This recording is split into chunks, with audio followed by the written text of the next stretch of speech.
صفحہ number 186، page 186، سن 2 ہجری، تحویل قبلہ و آغاز غزوات، سیرت النبی جلد اول۔ اردو زبان میں سرور عالم صلی اللہ علیہ وسلم کی سیرت پر جامع ترین کتاب سیرت النبی صلی اللہ علیہ وآلہ وسلم، علامہ شبلی نعمانی رحمۃ اللہ، علامہ سید سلیمان ندوی رحمۃ اللہ۔ اعوذ باللہ سمیع العلیم من الشیطان الرجیم، بسم اللہ الرحمن الرحیم، الحمد للہ رب العالمین والصلاة والسلام علی رسولہ محمد وعلی آلہ واصحابہ اجمعین۔ محمد کی غلامی دین حق کی شرط اول ہے، اسی میں ہو اگر خامی تو سب کچھ نامکمل ہے۔ صفحہ نمبر 186، سن 2 ہجری، تحویل قبلہ و آغاز غزوات۔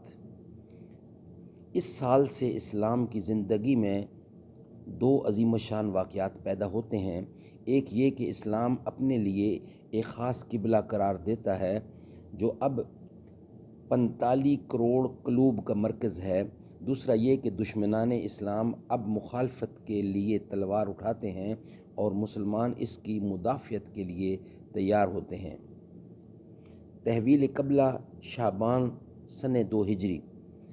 ہر گروہ، ہر قوم، ہر مذہب کے لیے ایک خاص امتیازی شعار ہوتا ہے جس کے بغیر اس قوم کی مستقل ہستی قائم نہیں ہو سکتی۔ اسلام نے یہ شعار قبلہ نماز قرار دیا جو اصل مقصد کے علاوہ اور بہت سے حکم و اسرار کا جامع ہے۔ اسلام کا خاص نمایاں وصف مساوات عام، جمہوریت اور توحید عمل ہے، یعنی تمام مسلمان یکساں اور متحد الجہت نظر آئیں۔ مذہب اسلام کا رکن اعظم نماز ہے جس سے ہر روز 5 وقت کام پڑتا ہے۔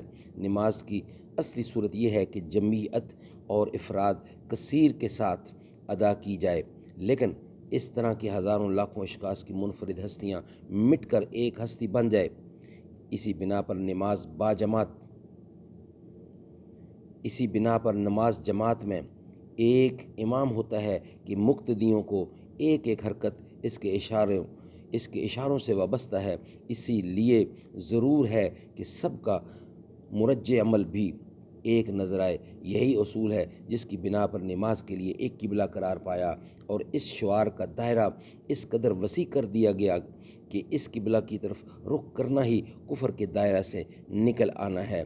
اب صرف یہ بحث باقی تھی کہ قبلہ کس سمت قرار دیا جائے۔ یہودی اور عیسائی بیت المقدس کو قبلہ سمجھتے تھے کیونکہ ان کی قومی اور مذہبی ہستی بیت المقدس سے وابستہ تھی، لیکن ابراہیم بت شکن کے جانشین کے لیے صرف کعبہ قبلہ ہو سکتا تھا جو اس موحد اعظم کا یادگار اور توحید خالص کا سب سے بڑا مظہر ہے۔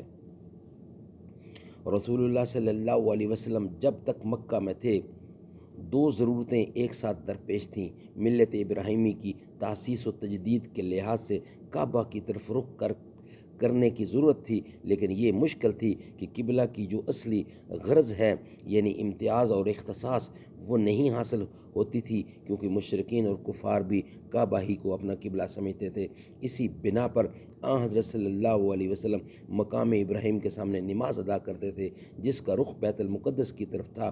اس طرح دونوں قبلے سامنے آ جاتے تھے۔ مدینہ میں 2 گروہ آباد تھے، مشرکین جن کا قبلہ کعبہ تھا اور اہل کتاب جو بیت المقدس کی سمت نماز ادا کرتے تھے۔ شرک کے مقابلے میں یہودیت اور نصرانیت دونوں کو ترجیح تھی، اس لیے حضرت صلی اللہ علیہ وسلم نے ایک مدت یعنی تقریباً 16 مہینے تک بیت المقدس کی طرف نماز ادا کی، لیکن جب مدینہ میں اسلام زیادہ پھیل گیا تو اب کوئی ضرورت نہ تھی کہ اصل قبلہ کو چھوڑ کر دوسری طرف رخ کیا جاتا۔ اس بنا پر یہ آیت اتری اور دفعتاً قبلہ بدل گیا۔ فَوَلِّهِ وَجْهَكَ شَطْرَ الْمَسْجِدِ الْحَرَامِ وَحَيْثُ مَا كُنْتُمْ فَوَلُّوا وُجُوهَكُمْ شَطْرَهُ، تو اپنا منہ مسجد الحرام کی طرف پھیر دو، تو اپنا منہ مسجد حرام کی طرف پھیر دو اور جہاں کہیں رہو اسی طرح منہ پھیرو۔ انشاءاللہ اس کا بقیہ حصہ نیکسٹ ویلاگ میں بیان کیا جائے گا۔ اللہ تعالی ہمیں عمل کرنے کی توفیق عطا فرمائے۔